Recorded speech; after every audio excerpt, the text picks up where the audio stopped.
24단원 나부에서의 교리적 발전 소개 및 연대표 1843년 5월 16일 일리노이주 라무스에 있는 벤자민과 멜리사 존슨의 집을 방문한 선지자 조셉 스미스는 그들에게 새롭고도 영원한 결혼 성약에 들어가는 것이 승영의 필수적임을 가르친 뒤 교리와 성약 131편 1에서 4참조 그 부부를 영원을 위해 임봉했다. 약 2주 뒤 조셉과 에머 스미스는 일리노이주 나부에 있는 조셉 스미스의 붉은 벽돌 상점에서 영원을 위해 임봉되었다. 이 시기에 조셉은 복수 결혼을 시행하라는 주님의 계명에 계속해서 순종하고 있었다. 에머는 조셉이 행한 여러 건의 복수 결혼에 동의했으나 그것을 실행하고 받아들이는데 어려움을 겪었다. 당시 조셉 스미스는 복수 결혼에 관한 주님의 계시를 아직 기록으로 남겨놓지 않은 상태였다. 하이덤 스미스는 복수 결혼이 하나님의 뜻이었다는 것을 자신이 에머에게 확신시킬 수 있다고 믿으며 조셉에게 복수 결혼에 관한 계시를 기록하려고 요청했다. 1843년 7월 12일에 조셉 스미스는 영원한 결혼의 원리와 복수 결혼 시행에 대해 설명하는 계시를 구술했다. 오늘날 이 내용은 교리와 성약 132편에 수록되어 있다. 1843년 5월 16일 일리노이주 라무스를 방문한 조셉 스미스가 영원한 결혼이 승영의 필수적임을 가르치다. 교리와 성약 131편 참조 1843년 5월 28일 조셉과 에머 스미스가 영원히 임봉되다. 1843년 6월 말 경관들이 조셉 스미스를 체포하여 미주리주로 데려가 무고한 혐의에 대한 재판을 받게 하려 하다. 1843년 7월 12일 조셉 스미스가 영원한 결혼과 복수 결혼의 시행에 관한 계시를 구술하다. 교리와 성약 132편 참조 학생 읽기 과제 성도들 후기의 예수 그리스도 교회 이야기 제1권 진리의 표준 1815에서 1846년 2018 제40회에서 41장 교수 제언 조셉 스미스가 영원한 결혼이 승영의 필수적임을 선언하다. 조셉 스미스가 살던 시대에도 오늘날에도 기독교에서는 대부분 천국과 관련하여 두 가지 개념 중 하나를 믿는다는 점을 설명한다. 한 가지 관점은 의로운 사람은 죽은 뒤에 하나님을 예배하는 천사가 되지만 가족 관계는 지속되지 않는다는 것이다. 이런 믿음을 가진 사람은 지상에서 맺는 관계가 일시적이며 죽음으로 종결되는 것으로 생각한다. 또 다른 관점은 죽은 사람이 하나님을 예배하는 것은 물론 가족 및 친구 관계를 계속 유지한다는 것이다. 머시 통슨과 결혼에 대한 계시를 받은 배경 한 학생에게 선교 사업 중이던 윌포드 우드럽이 1843년에 그의 아내 피비와 주고받은 서신의 내용을 요약한 다음 문단을 소리내어 읽어달라고 한다. 윌포드가 집을 떠나 있는 동안 피비는 남편에게 보낸 편지에서 영원한 세상에서 그들의 사랑에 금이 갈 수도 있다고 생각하는지 물은 적이 있었다. 윌포드는 그에 대한 답으로 그들의 사랑이 무덤 너머에서 더욱 깊어지기를 바라는 시를 써서 보냈다.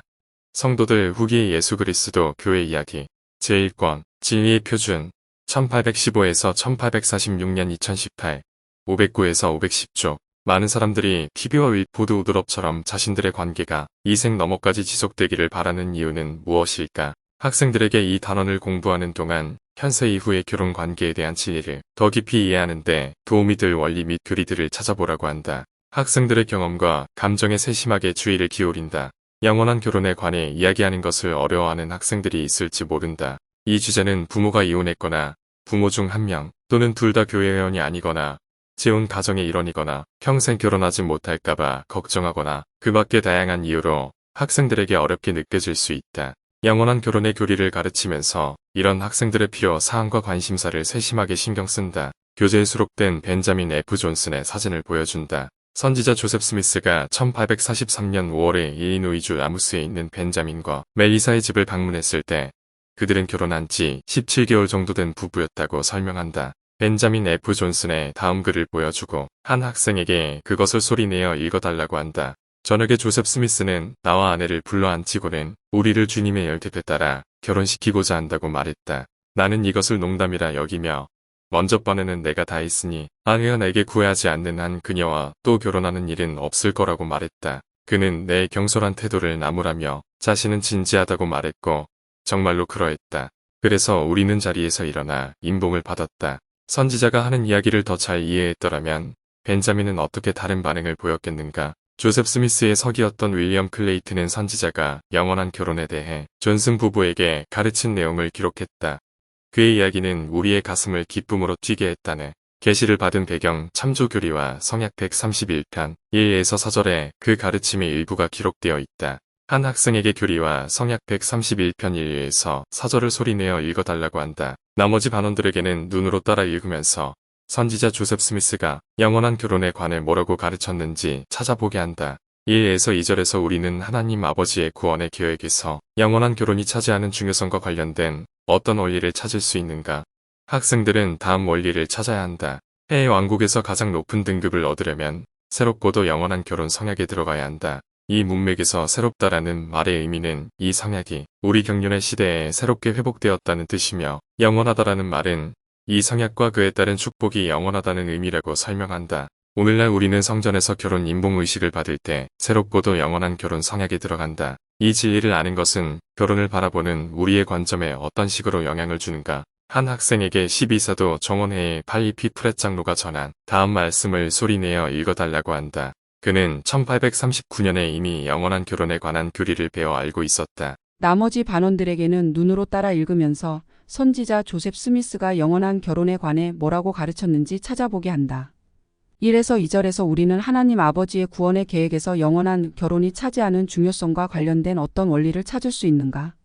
학생들은 다음 원리를 찾아야 한다. K의 왕국에서 가장 높은 등급을 얻으려면 새롭고도 영원한 결혼 성약에 들어가야 한다. 이 문맥에서 새롭다라는 말의 의미는 이 성약이 우리 경륜의 시대에 새롭게 회복되었다는 뜻이며 영원하다라는 말은 이 성약과 그에 따른 축복이 영원하다는 의미라고 설명한다. 오늘날 우리는 성전에서 결혼 인봉 의식을 받을 때 새롭고도 영원한 결혼 성약에 들어간다. 이 진리를 아는 것은 결혼을 바라보는 우리의 관점에 어떤 식으로 영향을 주는가? 한 학생에게 12사도 정원회의 팔리피 프렛 장로가 전한 다음 말씀을 소리내어 읽어달라고 한다. 그는 1839년에 이미 영원한 결혼에 관한 교리를 배워 알고 있었다. 나머지 반원들에게는 눈으로 따라 읽으면서 결혼 관계가 영원히 지속될 수 있음을 알게 되었을 때 프렛 장로가 느꼈던 감흥을 엿볼 수 있는 단어 또는 문구를 찾게 한다. 나는 사랑하는 아내와 현세뿐 아니라 영원 무궁토록 함께할 수 있으며 우리가 서로를 깊이 사랑하도록 이끌어준 수준 높은 연민과 애정이 영원하고 성스러운 사랑의 셈에서 왔다는 사실을 조셉 스미스에게서 배웠다. 그는 나에게 우리가 이 애정을 가꾸어 그 안에서 영원토록 성장하고 증진할 수 있으며 우리가 영원히 결합한 결과는 하늘의 별이나 바닷가의 모래와 같이 무수한 후손을 갖게 되는 것이라고 가르쳐 주었다. 나는 전에도 사랑을 했지만 그 이유는 몰랐다. 그러나 지금 나는 한층 고양되고 승화된 감정인 순수한 마음으로 사랑을 하게 되었다. 이로 인해 내 영혼은 이 저급한 세상에 더섭는 것들을 박차고 올라가 태양처럼 펼쳐진다. 간단히 말해 이제 나는 영과 이해력을 모두 갖춘 채 사랑할 수 있게 되었다. 영원한 결혼의 교리에 대한 배움은 프렛 장로에게 어떻게 영향을 미쳤는가? 선지자 조셉 스미스는 나부 성전이 일단 완공되고 나면 교회의 모든 합당한 회원이 인봉의식을 받을 수 있다는 것을 알고 있었다고 설명한다. 주님은 성전이 완공되기 전이라도 조셉이 교회의 몇몇 충실한 회원에게 영원한 결혼에 관한 교리를 가르치고 그들을 인봉하도록 허락하셨다. 1843년 5월 28일에 조셉과 에머 스미스는 나부에 있는 붉은 벽돌 상점의 위층 방에서 영혼을 위해 인봉되었다. 조셉 스미스가 영원한 결혼과 복수 결혼에 관한 계시를 구술하다. 학생들이 어려운 질문에 답하도록 돕는다. 학생들은 살아가는 내내 교회와 관련된 어려운 질문들을 받을 것이다. 학생들에게 정확한 정보를 주고 신뢰할 수 있는 출처의 정보를 찾도록 도움으로써 그들이 어려운 주제들을 진솔하게 생각해보고 설명하도록 도울 수 있다. 신앙과 신뢰를 공유하는 환경에서 어려운 질문에 대해 토론하고 답하는 연습을 하게 하면 학생들은 다른 사람들과 복음에 관해 이야기할 때 자신감 있게 대화에 임할 수 있을 것이다. 선지자 조셉 스미스는 영원한 결혼에 관해 가르치는 것과 동시에 교회의 일부 회원에게 복수결혼에 대해 계속 가르쳤다고 설명한다. 조셉이 복수결혼을 시행하라는 주님의 계명에 마지못해 순종한 것은 계속된 천사의 경고를 받은 뒤였음을 학생들에게 상기시킨다. 커틀랜드와 나부에서의 복수결혼, 복음 주제 참조 또한 21단원. 참조 조셉이 복수결혼을 시행한 것은 그와 그의 아내 에머 모두에게 힘겨운 일이었다. 참조 조셉이 복수결혼을 시행한 것은 그와 그의 아내 에머 모두에게 힘겨운 일이었다. 에머는 조셉이 행한 복수결혼 중 몇 차례에 동의하기는 했으나 복수결혼의 실행을 받아들이는 데는 어려움을 겪었다. 1843년 7월에 선지자의 형 하이럼은 복수결혼의 원리가 참되다는 것을 에머에게 확신시키기 위해 그녀와 대화해 보겠다고 자청했다. 당시에는 조셉 스미스가 주님으로부터 받은 복수결혼에 관한 계시를 아직 기록하지 않은 상태였다. 학생들에게 성도들 제안권 제41장을 펴보라고 한다. 몇몇 학생에게 502쪽의 7월 12일 아침으로 시작하는 문단부터 503쪽의 조셉이 구슬안으로 시작하는 문단까지 돌아가며 소리내어 읽어달라고 한다. 나머지 반원들에게는 눈으로 따라 읽으며 주님이 결혼 성약에 관해 어떤 내용을 계시해 주셨는지 찾아보라고 한다. 이 계시는 교리와 성약 132편에 기록되어 있다고 설명한다. 결혼 관계가 죽음 이후에도 지속되기 위한 요건은 무엇인가? 올바른 신권 권세를 지닌 자가 결혼을 집행해야 하며 부부가 맺는 성약은 약속의 성령으로 임봉되어야 하고 부부는 그들이 맺은 성약에 충실해야 한다. 교리와 성약 132편 19 참조. 주님께서는 이 요건들을 지키는 사람들에게 어떤 축복을 약속하시는가? 그들은 영생의 축복을 받을 것이며 그 축복에는 하나님과 같이 되고 영원히 증식하는 것이 포함되어 있다. 교리와 성약 132편 19에서 20절 참조. 선지자 조셉 스미스가 받은 이 계시에 따르면 주님은 어떤 이유들로 복수결혼을 명하셨는가? 자녀를 의로운 가정에서 키우고 그들에게 승영을 가져다 주기 위해서이다. 교리와 성약 132편 63절 참조. 복수결혼을 시행하는 그 밖의 이유와 관련하여 이 계시에는 만물을 회복하는 것과 교리와 성약 132편 40절 45절 참조. 아브라함이 그랬던 것처럼 성도들에게 시험받고 증명할 기회를 주는 것에 대해서도 언급되어 있다. 교리와 성약 132편 51절 참조. 몇몇 학생에게 성도들 제안권 504쪽에 하지만 그날로 시작하는 문단부터 조셉과 에머는으로 시작하는 문단까지 돌아가며 소리내어 읽어달라고 한다. 나머지 반원들에게는 눈으로 따라 읽으며 하이럼이 에머에게 복수결혼에 관한 계시를 들려주었을 때 에머가 어떻게 반응했는지 찾아보라고 한다. 복수결혼 시행에 대한 에머 스미스의 반응으로 그녀를 비판하지 않는 것이 왜 중요하다고 생각하는가? 선지자에게 임봉된 헬렌 마르 킴볼 휘트니가 회고한 내용을 보여주고 한 학생에게 그것을 소리내어 읽어달라고 한다. 선지자는 복수결혼을 실천하는 것이 성도들이 치러야 할 신앙의 시험 중 가장 힘든 시련일 것이라고 말했다. 대부분의 사람들에게 복수결혼은 따르기 힘든 계명이었으며 선지자 조셉 스미스는 복수결혼을 시행하도록 명을 받은 사람들에게 복수결혼이 하나님의 명이라는 영적 확신을 구한다면 그런 확신을 받게 되리라는 약속을 했다고 설명한다. 학생들을 소그룹으로 나누고 복수결혼이 하나님의 명이었다는 간증 인쇄물을 나누어 준다. 이 인쇄물에는 피비 우드럽, 지나 다이앤서 헌팅턴 영, 로렌조 스노우의 기록이 담겨 있다. 이들은 모두 복수결혼을 시행하라는 계명의 영향을 받은 사람들이었다. 그룹별로 함께 이 기록을 읽고 인쇄물에 나오는 질문들에 대한 답을 토론해 보라고 한다. 복수결혼이 하나님의 명이었다는 간증. 이 기록을 읽으면서 이들이 복수결혼이 하나님의 명이었다는 영적 확신을 얻기 위해 어떤 일을 함으로써 도움을 받았는지 살펴본다. 복수결혼의 원리를 처음 들었을 때 저는 그것이 제가 여지껏 들어본 것 중에 가장 사악한 것이라 생각했습니다. 그래서 저는 병이 들어 기력이 쇠진할 때까지 그것을 결사적으로 반대했습니다. 그러나 그것이 제가 선지자라고 알고 있는 조셉을 통해 주어진 하나님의 계시에서 온 것임을 확신하게 된 순간부터 저는 온 힘을 다해 하나님 아버지께 기도로 매달리며 제 인생에서 가장 중요한 그 순간에 제가 올바르게 인도되도록 간구했습니다. 그러자 응답이 왔습니다. 제 마음에 평안이 임했습니다. 저는 그것이 하나님의 뜻임을 알게 되었습니다.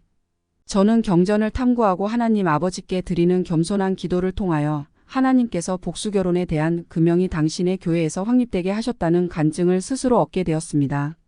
그 대가로 저는 목숨을 내놓는 것보다 더 큰 희생을 치렀습니다. 왜냐하면 제가 끔찍이 사랑하는 사람들에게 다시는 존경받을 만한 여성으로 비치지 못하리라고 생각했기 때문입니다. 그러나 어찌 제가 이 세상의 영광을 위해 제 양심과 타협하고 하나님의 영이 증언한 확실한 간증을 제쳐둘 수 있겠습니까? 선지자 조셉 스미스가 제게 처음 이 교리를 가르친 것은 제가 그와 개인적으로 친분을 맺은 지 12에서 14년 정도 되었을 때였습니다. 저는 그가 진실되고 존경받을 만한 사람임을 알고 있었습니다. 하지만 제가 얻은 복수결혼에 대한 지식은 순전히 그의 말에만 의지해서 온 것은 아닙니다. 주님은 제게 그분의 가르침을 확인해 주는 신성한 증거를 주셨으며 그것은 사람이 주거나 빼앗아 갈 수 있는 것이 아닙니다. 복수결혼에 대해 배웠을 때 이들은 충실한 단계에 따라 대처했다. 그들의 대처 방법은 무엇이었는가? 조셉 스미스가 영감받은 선지자라는 그들의 간증은 이들이 이 계명에 순종하는데 어떻게 영향을 미쳤는가? 이런 경험들은 조셉 스미스가 복수 결혼을 실행에 옮길 때 그가 하나님의 영감받은 선지자로서 임무를 수행하고 있었는지에 대해 의문을 품은 사람들에게 어떻게 도움이 되었겠는가? 학생들이 토론을 마치면 몇몇 학생에게 인쇄물에 적힌 질문에 대해 그룹별로 답한 내용을 발표해 달라고 한다. 교회의 가르침이나 역사에 관한 어려운 질문들에 맞닥뜨릴 때 실천할 수 있는 일에 대한 어떤 원리를 이 사람들에게서 배울 수 있는가? 학생들은 다음과 같은 답을 할 수 있다. 기도하는 마음으로 주님의 인도를 간구한다면 그분은 우리가 신앙으로 나아가는 데 도움이 되는 확신으로 우리를 축복하실 것이다. 한 학생에게 12사도 정원회의 닐 L. 앤더슨 장로가 전한 다음 말씀을 읽어달라고 한다. 신앙은 결코 모든 질문에 대한 답을 요구하지 않습니다. 다만 신앙은 앞으로 나아갈 확신과 용기를 필요로 하며 때로는 나는 모든 것을 알지는 못하지만 제자의 길을 계속 갈 수 있을 만큼은 안다는 것을 인정해야 합니다. 닐 L. 앤더슨 신앙은 우연이 아니라 선택입니다. 리아오나 2015년 11월호 66쪽. 초기 교회에서 시행한 복수결혼에 관해 의문을 품은 사람에게 이 말씀은 어떻게 도움이 될 수 있을까? 복수결혼은 윌포드 우드럽 회장이 받은 계시에 따라 결국 중단되었음을 설명한다. 공식선언 1참조 오늘날 우리는 복수결혼의 율법에 따라 살라는 명을 받지 않지만 조셉 스미스가 이 어려운 계명에 순종하고 그 내용을 가르쳤을 때 그가 주님의 뜻을 따르고 있었다는 확신을 얻는 것은 중요하다. 한 학생에게 닐 L. 앤더슨 장로의 다음 말씀을 읽어달라고 한다. 선지자 조셉 스미스에 대한 의문은 새삼스러운 것이 아닙니다. 거의 200년 전의 선지자 조셉 스미스에 관한 사건이나 언급에 대해 21세기의 색안경을 끼고 바라보며 거리낌 없이 질문을 던지는 신앙인들에게 제가 선의의 조언을 잠시 드려도 되겠습니까?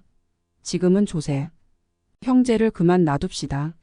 훗날 언젠가는 지금의 인터넷 검색 엔진에 나오는 것을 모두 합한 것보다 100배는 더 많은 정보를 얻을 수 있을 것이며 그것은 모든 것을 아시는 하나님 아버지에게서 나오는 지식일 것입니다.